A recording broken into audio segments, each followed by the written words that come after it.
presenta un nuevo programa de Vuelo Azul, el otro camino, la Escuela Argentina de Biodecodificación con enfoque médico holístico.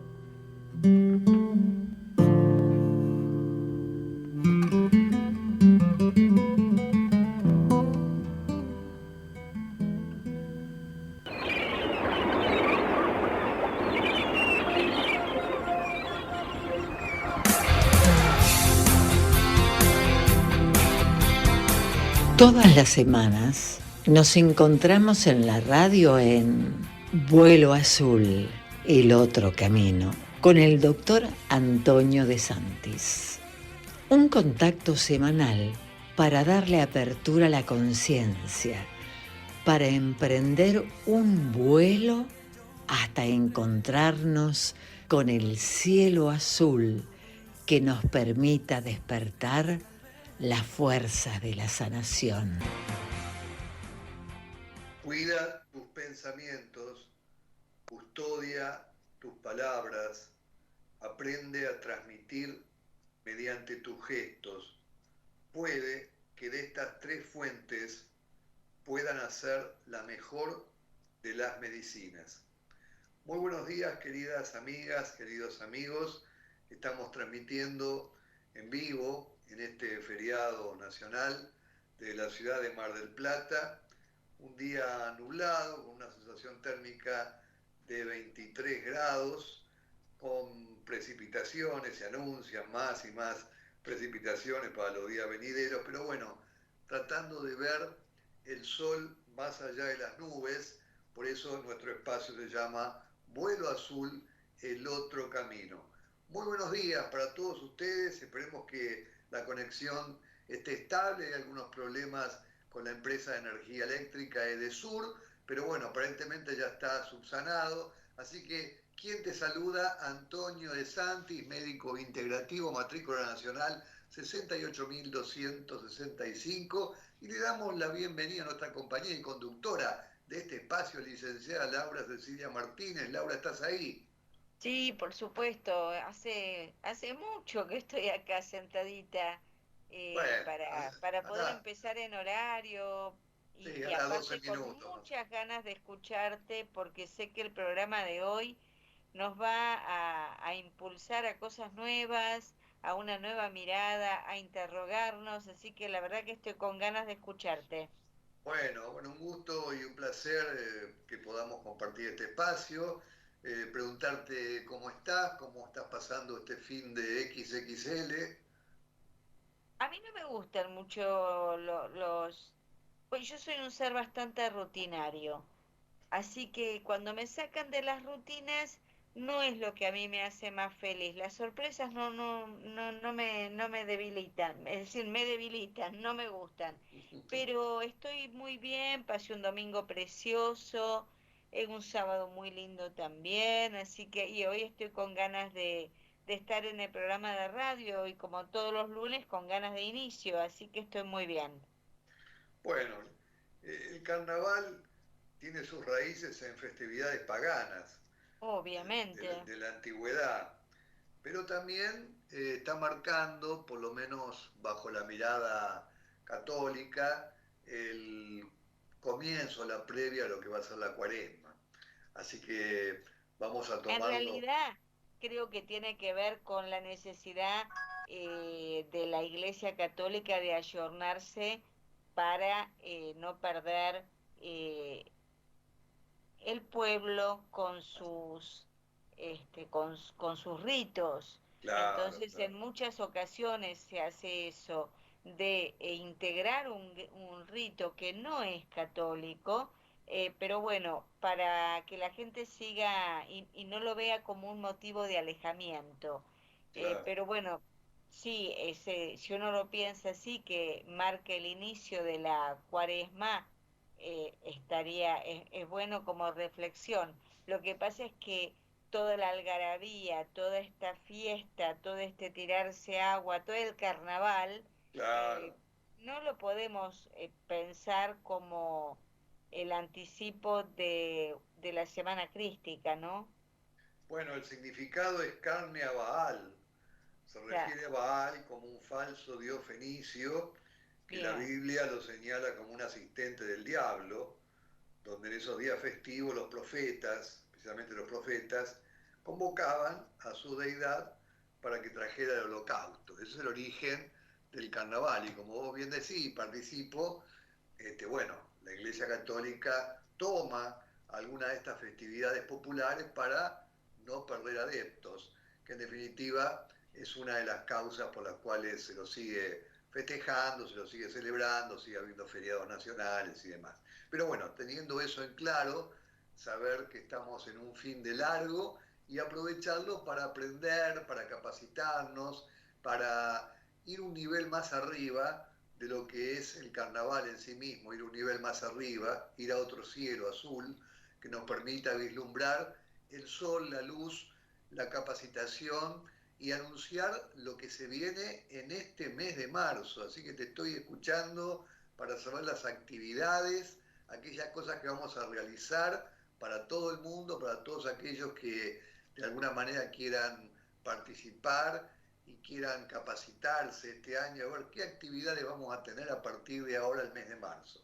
bueno, lo primero que les quiero avisar a todos nuestros oyentes es que finalmente este jueves, creo que es 7, bueno, este jueves, 19 horas, comenzamos o retomamos nuestro ciclo de encuentros curativos, que va a tener un cambio de nombre, viene con algunos cambios, pero Es 19 6, 6 de horas. marzo, es 6 de marzo, 13 es hoy, 4, 5, 6.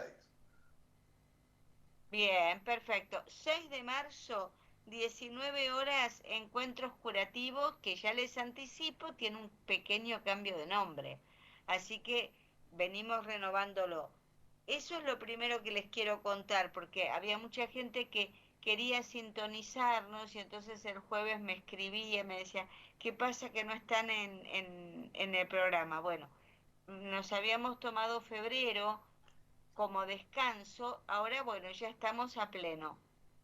Muy El bien. jueves comenzamos. Y por otro lado, ya estoy invitando, ya estoy enviando invitaciones, anotando a la gente. Tenemos nuestra inauguración de ciclo lectivo 2025 para la carrera de terapeuta holístico con especialización en biodecodificación. Y el tema que nos va a abocar el 27 de marzo es biodecodificación práctica, descenso ascendente, las dos fases del síntoma. Lo voy a repetir: biodecodificación práctica, descenso ascendente, las dos fases del síntoma. Esto va a ser un encuentro gratuito, abierto a todo público, no hace falta que seas alumno de la escuela, obviamente que los alumnos no se lo deberían de perder, y al que se lo pierde, por favor, me pide la grabación después, pero es abierto a todo público, no tiene un costo, sí una inscripción previa, que se van a inscribir al 113 448 4461, el mismo teléfono con el que hoy me pueden mandar mensajes: 113 448 4461. Y para no acaparar mucho tiempo, si te parece, en la próxima entrada les doy las páginas web. Sí, sí, andá dándola ya, así los oyentes pueden por ahí en el mismo momento ingresar a las páginas y después la das de vuelta, dale. ¿Cómo no? Tenemos dos páginas web. Todos aquellos que tengan interés en la atención médica y en los libros, que son muchos, que escribió el doctor De Santis, y poder adquirirlos, la página es centrodesantis.com. Así solita, centrodesantis.com. Y el que quiera ver la carrera, hoy recién una chica me preguntaba, la carrera de terapeuta holístico y la carrera de biodecodificación. No, es una sola carrera que está integrada. Son tres carreras en una en realidad. Entonces, la única, yo se los puedo explicar, pero la forma concreta es mirar el programa. Así que los invito a ver la página donde se encuentra el programa y todo lo que tenga que ver con la carrera. que es terapeutaholístico.net. Terapeutaholístico.net. Muy bien, muy bien.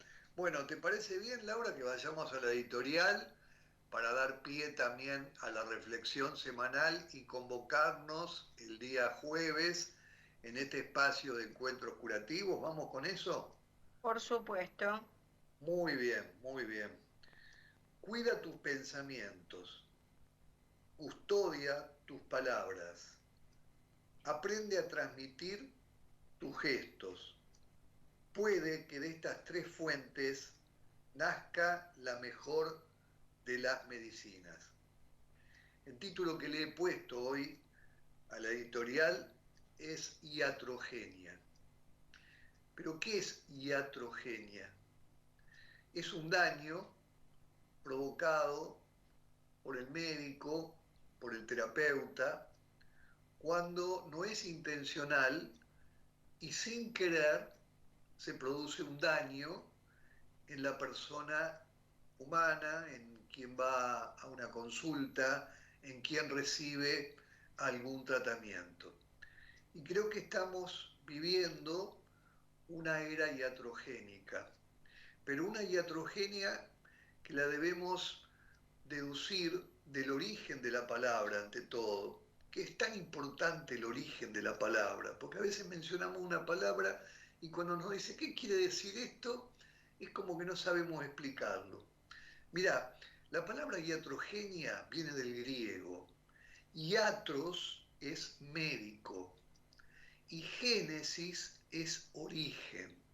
Quiere decir que el daño está originado por el médico. ¿Qué es el médico? El médico es aquel que está situado en un punto de equilibrio entre el cielo y la tierra. Es decir, que la función del médico es llevarnos nuevamente al equilibrio. Primeramente tiene que estar en equilibrio el médico y transmitir ese equilibrio a sus consultantes, a sus pacientes. Cuando hablo de médico estoy hablando también de terapeutas holísticos, no se me enojen. Estoy hablando también de psicólogos, no se enojen. Estoy hablando también de pedagogos, estoy hablando de docentes, estoy hablando de oficinistas, de administrativos, estoy hablando de taxistas, estoy hablando del colectivero, estoy hablando de todo eso, porque en todo eso hay pensamientos, en todo eso hay palabras, en todo eso hay gestos. Quiere decir que la iatrogenia la podemos también clasificar en una iatrogenia clínica, en una iatrogenia social y en una iatrogenia cultural. Y creo que el mundo está viviendo una era iatrogénica, Y te donde, agregaría una iatrogenia digital, informática. muy bien, la tomo, la puedo tomar dentro de la cultural, la informática, y estoy tomando nota estoy apuntando esto que estás diciendo que es muy interesante. La iatrogenia clínica es aquella que se produce en el encuentro médico-paciente, terapeuta-consultante, es aquella que se produce en el momento del encuentro donde aparecen pensamientos, aparecen palabras, aparecen gestos, todos ellos dirigidos, por lo menos supuestamente, para restaurar el desequilibrio del paciente. Ahora la pregunta es, ¿el médico, el terapeuta, está en equilibrio?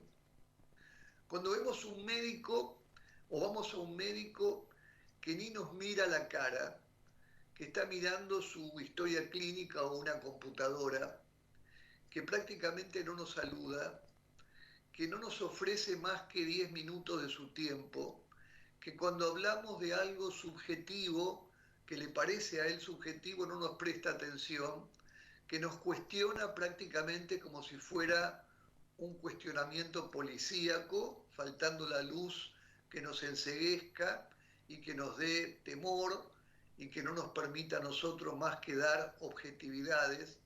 Cuando hablamos de lo que sentimos, cuando hablamos de lo que pensamos, cuando hablamos de lo que queremos, prácticamente somos anulados en la entrevista médica, porque para el médico eso no es objetivo. Es decir, que hay un plano objetivo supuestamente para el médico al cual presta moderadamente atención y un plano subjetivo al cual lo descuida totalmente. Y es en el plano subjetivo donde subyace la fuente, el origen, la causa de aquello que llamamos enfermedad o que llamamos síntoma. Me gustaría recordar algunas palabras del doctor Hammer que son tan propicias para esta era iatrogénica. Y dice así: desde hace miles de años, la humanidad ha experimentado que en definitiva todas las enfermedades tienen un origen psíquico. No dice algunas enfermedades, dice todas las enfermedades tienen un origen psíquico, lo cual es ya una verdad científica sólidamente establecida en el patrimonio del saber universal. Tan solo la medicina moderna hace de nosotros, seres animados, un montón de fórmulas químicas. Interesante esta apreciación, este pensar del doctor Hammer y su nueva medicina germánica, precedida anteriormente, hace muchos años, por Hipócrates, que decía ayudar al paciente o por lo menos no dañar. Esto queda ahí grabado en la palabra hipocrática, ayudar o por lo menos no dañar. Y Galeno nos dice primum non nocere, que es un aforismo del latín, es decir, primum non nocere, significa primero, lo primero que tiene que custodiar el médico es la salud, lo primero que tiene que generar vigilancia es no dañar, no dañar. Y hoy estamos en un mundo que vive una era iatrogénica. ¿Y por qué vivimos una era iatrogénica? No es algo hecho a propósito, no es una cuestión de querer dañar, es una cuestión que muchas veces pasa por un inconsciente individual y colectivo, pero se debe fundamentalmente a la falta de capacitación. Hay un gran desconocimiento de la ley. Y la medicina que cura es aquella medicina que se ampara en la ley y que no sale nunca de la ley. El desconocimiento de leyes biológicas es lo que produce, o por lo menos gran parte, de lo que me atrevo a llamar una era iatrogénica. El desconocimiento de la ley impide que el médico actúe con objetividad. ¿Qué pasa?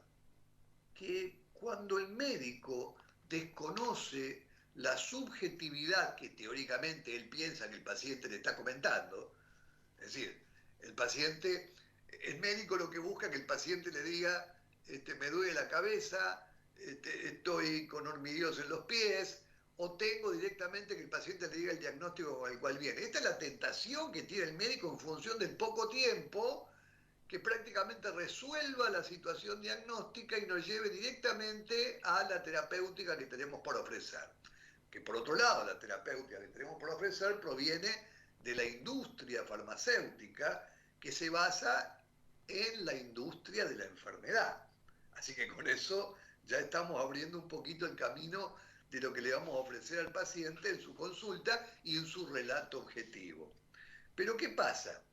Que cuando nos basamos únicamente o exclusivamente en la objetividad, hacemos caso omiso de una ley biológica que nos indica que no hay enfermedad sin conflicto. ¿Y qué es un conflicto? Es una lucha entre el alma y la personalidad. Es decir, es una lucha entre la subjetividad y la objetividad. La subjetividad es el plano psíquico del paciente es el plano emocional del paciente, es el discurso que tiene el paciente ante el médico porque necesita decirle lo que le ha pasado, lo que siente, y la personalidad es la estructura que el médico cree que es lo único que existe y sobre la cual debe basar el diagnóstico, el pronóstico y el tratamiento. Pero déjame decirte que si descuidamos el origen de la enfermedad, todo lo demás va a ser iatrogénico. Todo lo que yo puedo ofrecer va a ser iatrogénico. Así sea el mejor de los medicamentos, así sea la mejor, supuestamente la mejor terapia, lo mejor que yo pueda ofrecer al paciente, si descuidamos ese terreno almático, ese terreno subjetivo, vamos a estar ofreciendo algo que está fuera de la ley, porque descuidamos el conflicto psicobiológico. ¿Y qué es el conflicto psicobiológico? Sino un conflicto de intereses. Ante una situación hostil, la situación hostil nos acapara, la situación hostil nos enceguece, la situación hostil nos frena, nos paraliza, nos impide continuar con nuestra vida, entramos en un estado de soledad, entramos en un estado de angustia, de aislamiento, no tenemos palabras para expresar lo que nos pasa, nos quedamos callados y vamos entonces al médico con un conflicto que nos mantiene en estado enfrisado, en estado congelado, esperando que el médico desenfrice el conflicto. Pero en lugar de desenfrizar el conflicto, toma el conflicto congelado, enfrisado, tal cual es, y no lo puede desmenuzar, no lo puede desglosar, no puede reconocer el origen que está dentro, en la profundidad de ese iceberg que es la punta nomás de lo que nos está sucediendo. Vos fíjate qué interesante cuando ante el desconocimiento de la situación conflictiva con la cual viene la persona a la consulta médica, ante ese desconocimiento, inmediatamente llegamos al diagnóstico. Entonces, el diagnóstico de un individuo puede ser artritis reumatoidea. El diagnóstico de otra persona puede ser diabetes. El diagnóstico de otro individuo puede ser una enfermedad llamada oncológica. Y para cada una de esas entidades tenemos una propuesta, un plan terapéutico que se basa exclusivamente en el rótulo objetivo que proviene de la personalidad estructurada del paciente y de su plano más tangible, de su plano físico. Pero descuidamos, que es la punta del iceberg por otro lado, pero descuidamos el origen conflictual de esa punta de iceberg que hace falta desenfrizar para lograr llegar al punto nodal que origina esa situación sintomática, esa entidad nosológica que llamamos enfermedad. Y esto es el llamado para todos aquellos que tengan vocación de servicio, para todos aquellos que tengan vocación terapéutica, para todos aquellos médicos, médicas que tengan necesidad de tener un nuevo bautismo dentro de la medicina, la capacitación, volver a la ley, volver a la ley. Pues fíjate que cuando hay un diagnóstico, cuando generamos o proclamamos un diagnóstico, aparece un conflicto específico que es el conflicto del diagnóstico. El conflicto del diagnóstico viene después o en el momento de la consulta. Cuando yo le doy al paciente a través de 2 o 3 palabras su diagnóstico, ahí aparece un nuevo conflicto que por ahí no tiene que ver con el conflicto con el cual venía la persona. Por ahí la persona necesitaba poder expresar a partir de la palabra, a partir de sus sensaciones, lo que sentía, pero como eso era subjetivo, el médico lo descarta y se queda nada más que con la parte visible y hace invisible o deja invisible lo otro, deja invisible el plano sutil. Y como lo sutil gobierna lo biológico, no estamos dentro de la ley, estamos fuera de la ley, estamos fuera de ese conflicto de intereses. Por lo tanto, el diagnóstico que vamos a expresar, que vamos a darle al paciente, va a generar un segundo conflicto. El primero, que es con el que venía, que puede ser, por ejemplo, una crisis económica, un divorcio, una situación de desvalorización, un engaño, una situación de enojo, de ira, lo que se te ocurra. Eso queda subyacente, pero lo que le manifiesta al médico en función de lo que le está pasando, porque cuando la persona se larga a hablar y dice, bueno, yo tuve un engaño en estos últimos 2 o 3 meses, el paciente dice, cállese la boca, porque yo necesito saber, usted responda a lo que le pregunto, nada más. ¿Le duele la cabeza? ¿Le duelen los pies? ¿Puede abrir bien las manos? Eso le importa al paciente. Entonces entramos en un discurso material, en un discurso de la punta del iceberg y descuidamos como pacientes todo lo subjetivo, que es la base del diagnóstico del conflicto, que es la base después de la propuesta terapéutica. Cuando esto sucede, aparece el segundo conflicto, que es el conflicto del diagnóstico, con la activación de nuevos programas. Nuevos programas significa que cuando aparece un nuevo programa, aparece una segunda enfermedad. La primera enfermedad a la cual no hemos llegado en su diagnóstico pleno y la hemos descuidado, y la segunda enfermedad, que es el conflicto del diagnóstico. Esto sucede en cualquier situación de diagnóstico médico, cuando descuidamos el plano de la subjetividad, pero sucede mucho en cuestiones oncológicas, donde se activan nuevos conflictos independientemente del primer conflicto tumoral. Las células, no sabemos que por la ley, bajo la visión de la ley, las células, cualquier célula, no puede mutar hacia otro tipo celular. Sabemos que cualquier célula no puede cruzar su umbral de capa germinal o cambiar su estructura histológica. Por lo tanto, ninguna célula podría generar una metástasis, pero sin embargo las metástasis ocurren, pero ocurren porque vivimos en una medicina iatrogénica, donde hemos descuidado la palabra, donde hemos descuidado los gestos, donde hemos descuidado la escucha, donde hemos descuidado la capacidad de meternos en el mundo subjetivo del paciente y sacar esa capa estructural aparentemente objetiva que le da enseguida diagnóstico. Cuando yo al paciente le digo, usted tiene un cáncer de colon, inmediatamente aparece una situación de vulnerabilidad, aparece una situación de miedo, aparece una situación de miedo a la muerte, aparece una situación de desvalorización, aparece una situación de congelamiento, el paciente se paraliza, la persona no tiene palabras, la persona sale angustiada, la persona no tiene contención, es el final de su vida, y ahí aparece el segundo conflicto, que después la llamaremos metástasis.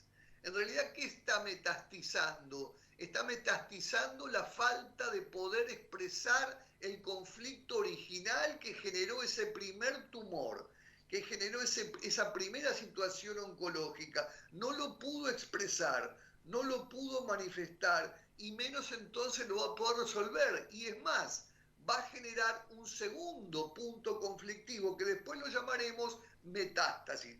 Y como la medicina desde hace mucho tiempo se basa en fórmulas químicas, la medicina va a explicar, sí, ese tumor generó un segundo tumor ahora en sus pulmones, sí, ese tumor generó ahora un segundo tumor en sus huesos, y esto congela más al paciente, lo hunde más en su conflicto, porque en realidad ese segundo tumor, que es verdad, puede aparecer en los pulmones, es un tumor de conflicto de miedo a la muerte. Ese segundo tumor que puede aparecer en los huesos es un conflicto de desvalorización y de finalización de su vida, de su estado vital, de lo único que conoce, que es la vida en este plano. Qué tremendo esto, ¿no? Porque un conflicto es el disparador de muchos otros conflictos dado en términos de iatrogenia. Debemos los médicos y los terapeutas reaprender leyes biológicas. Debemos los médicos y los terapeutas aprender a comunicar, aprender a escuchar, aprender a pensar, aprender a gestualizar, porque todo eso que lo obviamos y lo dejamos de lado genera un mayor hundimiento en la persona que viene a consultar y un proceso de conflictividad en efecto dominó. Esto es interesante, es muy interesante y da para mucho y la vamos a seguir el día jueves seguramente. ¿Por qué? Porque esto es muy concreto, no son palabras solamente. Yo sabiendo la situación conflictiva por la que está atravesando el paciente, es necesario recurrir a la ley para saber si el individuo viene a consultarnos en fase de conflicto activo, es decir, momento del incendio, o viene a consultarnos en una fase ya donde el conflicto lo ha resuelto. La persona dice, bueno, yo perdí el trabajo, pero ahora conseguí otro trabajo y este otro trabajo es mejor que el anterior que perdí. No, bueno, me separé hace 6 meses, pero ahora conocí una pareja con la cual estoy mucho más feliz que con la pareja anterior y me siento bien. Eso estamos en conflicto lisis, en conflicto de resolución. Pero ¿para qué me importa esto? Para ver el plan terapéutico que voy a utilizar. Si esto no lo escucho, si esto no lo sé, si esto lo desconozco, aparece la iatrogenia médica. Es decir, en una fase de conflicto activo, yo puedo darle un plan terapéutico de conflicto lisis, ¿me entendés eso? Si yo estoy en una fase de conflicto lisis y la desconozco, le puedo dar un plan terapéutico de conflicto activo. Entonces ahí entramos a mezclar las cosas y se producen grandes iatrogenias. Fíjate que tenemos también la posibilidad iatrogénica o el riesgo de convertir un conflicto en un conflicto crónico o en un conflicto pendiente que nunca tenga resolución, cuando es que la persona, sucede muchas veces en oncología, está prohibido hablar de curación. Tenemos prohibido los médicos hablar de curación porque así está estipulado por el academicismo anacrónico. Tenemos que hablar de remisión. Y si el paciente osa decir yo estoy curado, lo reprendemos y le decimos no, de ninguna manera, usted no está curado, usted remitió, hay que volverlo a controlar en 6 meses, porque en 6 meses puede volver a aparecer. Y ahí estoy proclamando de vuelta la situación conflictiva que va transformándose en conflicto pendiente. No puedo salir nunca de ese círculo vicioso porque estoy siempre bajo amenaza, estoy siempre bajo un conflicto de intereses. Fíjate que en un conflicto activo donde la persona perdió el trabajo, yo tengo que ofrecerle a ese individuo posibilidades vagotónicas. ¿Qué son posibilidades vagotónicas? De relajación. Tengo que poder ofrecerle sedantes, tranquilizantes, tengo que poder ofrecer situaciones del conflicto activo donde la persona se tranquilice, se serene, tranquilizantes que pueden provenir de la palabra, que pueden provenir del pensamiento, que pueden provenir de los gestos o que pueden provenir también de la industria farmacéutica. Claro que sí, no desconozco la industria farmacéutica, pero quiero decir que tengo que saber si el individuo está en conflicto activo, yo lo debo tranquilizar.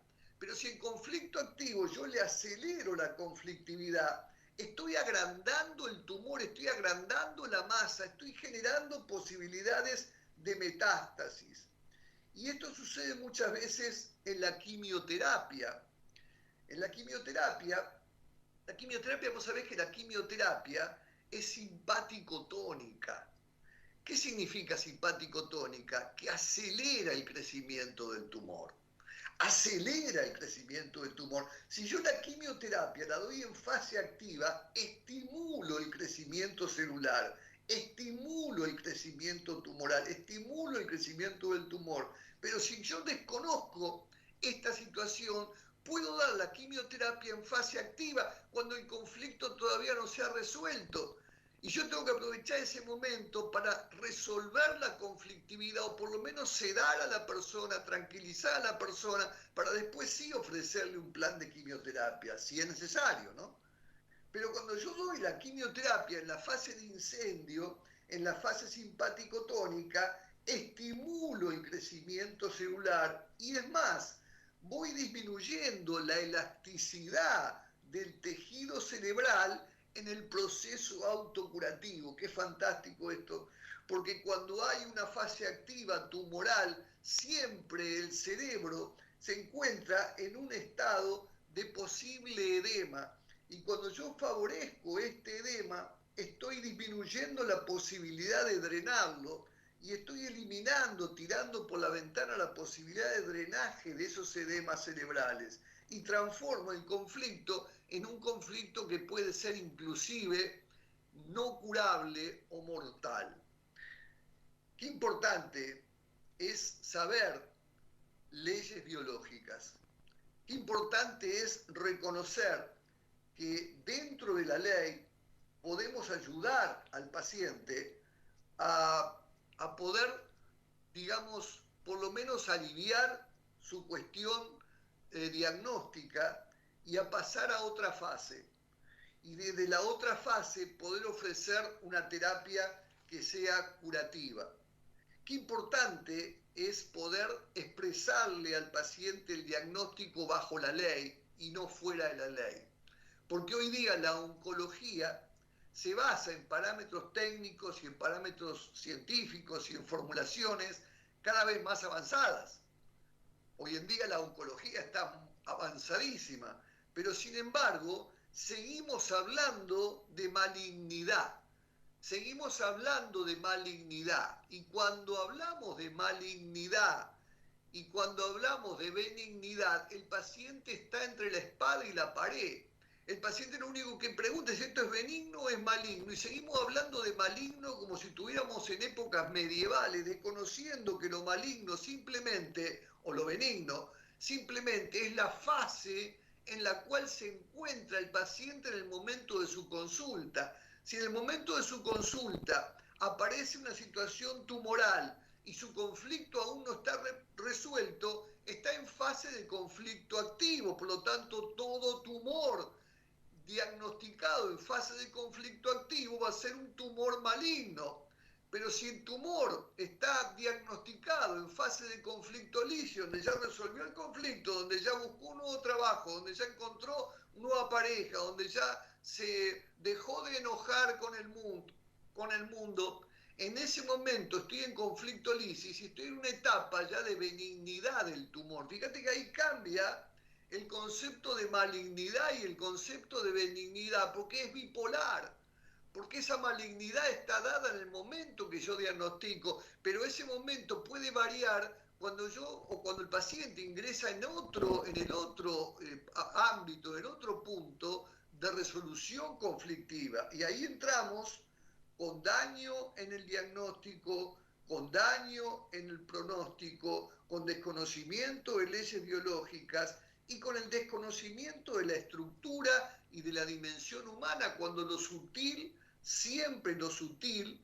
gobierna a lo biológico. Y eso que es sutil tiene que ver con desentrañar el origen psíquico de su enfermedad. Con eso que los médicos rechazamos, porque nos hace perder tiempo. Decimos, yo no puedo escuchar tu problema, para eso anda el psicólogo. Yo no te puedo estar escuchando una hora, yo tengo 10, 15 minutos para vos, porque tengo una lista de gente que está esperando. Es decir, decime concretamente lo que te pasa, concretamente, para mandarte a hacer el estudio correspondiente, darte el diagnóstico correspondiente, que es un diagnóstico siempre de carcasa.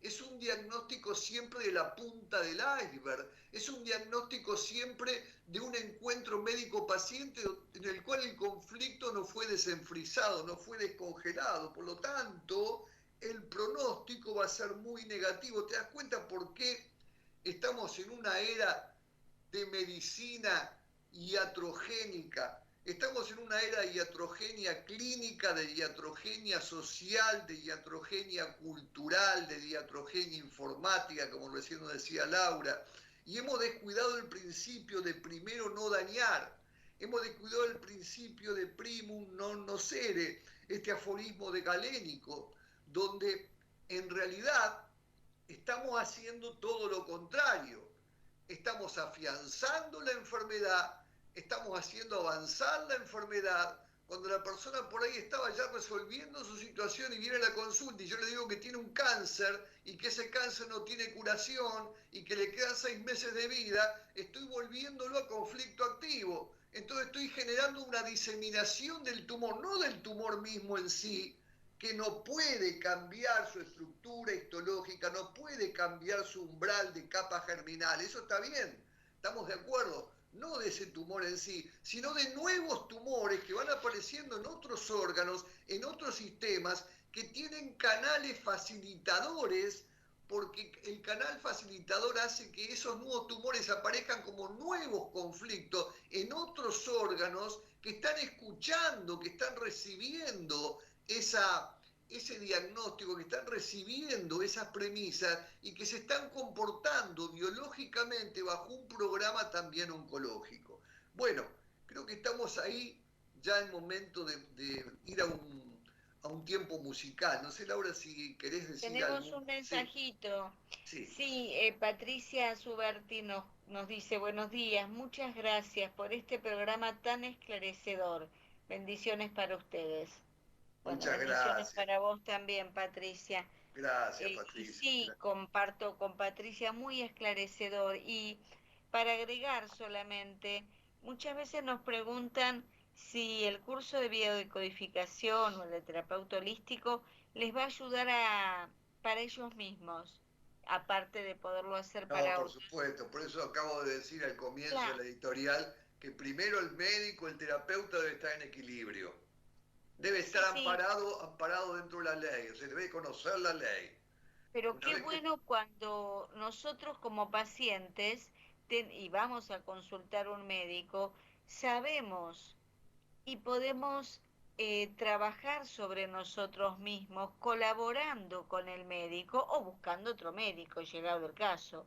Cuando nos encontramos con un médico que no nos comprende, no entiende, que me ha pasado, tener esta libertad de saber uno por lo que está viviendo, y no derrumbarse frente a esto y buscar quién se va a aliar buenamente con lo que nos está pasando y buscar el apoyo adecuado. Pero vos fijate, Laura, y ya vamos a una tandita musical. Vos fíjate, por ejemplo, yo recibo muchísimos pacientes oncológicos que están con vitamina C. Ahora está en boga la megadosis de vitamina C. La vitamina C tiene propiedad simpático-tónica. Es decir, si yo lo doy en fase de simpático-tonía, la vitamina C, que es buenísima, despierto más al tumor, estimulo más al tumor, pero en cambio, cuando la vitamina C, la microdosis, la megadosis, la que quiera, la doy en fase curativa, la vitamina C es excelente. Ayuda a disminuir el dolor, ayuda a disminuir la inflamación, lo ayuda al paciente a recuperarse, pero cuando lo doy en fase simpático-tónica es todo al revés, es decir, que la debo dar después, la debo dar cuando ya resolvió el conflicto y está en vagotonía. Esto es excelente porque dentro de la ley evitamos por lo menos la gran parte de la iatrogenia que estamos cometiendo los médicos, que estamos, me incluyo, estamos cometiendo los médicos por el desconocimiento de la ley. Bueno, vamos a repetir el WhatsApp y vamos a una tandita musical y volvemos y nos despedimos, ya estamos en hora. ¿Cómo no? 11-3-448-4461.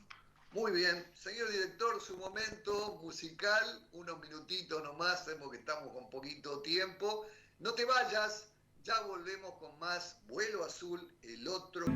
Biodecodificar es aprender el arte de leer nuestro cuerpo y sus síntomas para despertar las fuerzas autocurativas. La Escuela Argentina de Biodecodificación con enfoque médico holístico te brinda la oportunidad de obtener la certificación en biodecodificación a distancia. Cursá desde tu casa y recibí en tu casilla de correo electrónico los videos, los archivos de soporte y el acceso directo al campus virtual y al contacto con el equipo docente. Abierta la inscripción para todo público y durante todo el año. Informes e inscripción en www.centrodesantis.com/agenda 11 44 09 3794.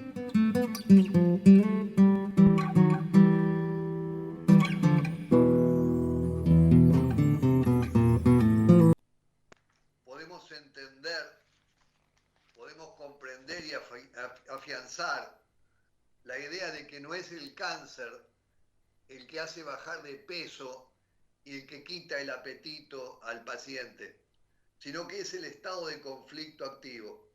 Por lo tanto, en una fase de conflicto activo no va a haber apetito.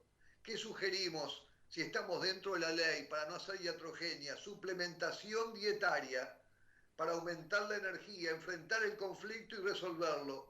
Pero en cambio, en fase curativa, en fase vagotónica, en fase de conflicto lisis, regresa el apetito.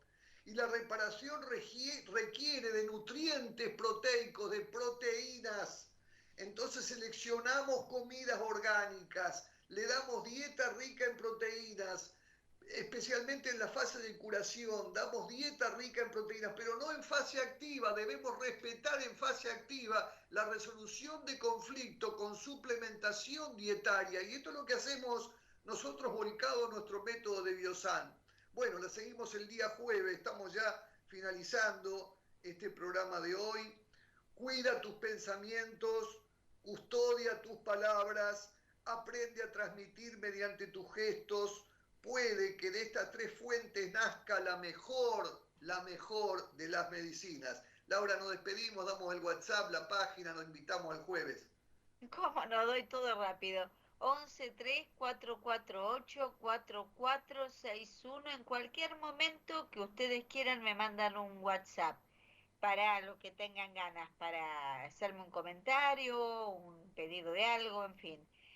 Las páginas centrodesantis.com, todo lo que tenga que ver con la atención médica, y terapeutaholístico.net, lo que tenga que ver con aspectos docentes. Muy bien, disfruten lo que queda del fin de XXL. Nos vemos el jueves 19 horas en el primer encuentro curativo de este ciclo 2025. Chao, hermoso día para ustedes. Auspició este programa la Escuela Argentina de Biodecodificación con enfoque médico holístico. Los esperamos la próxima semana.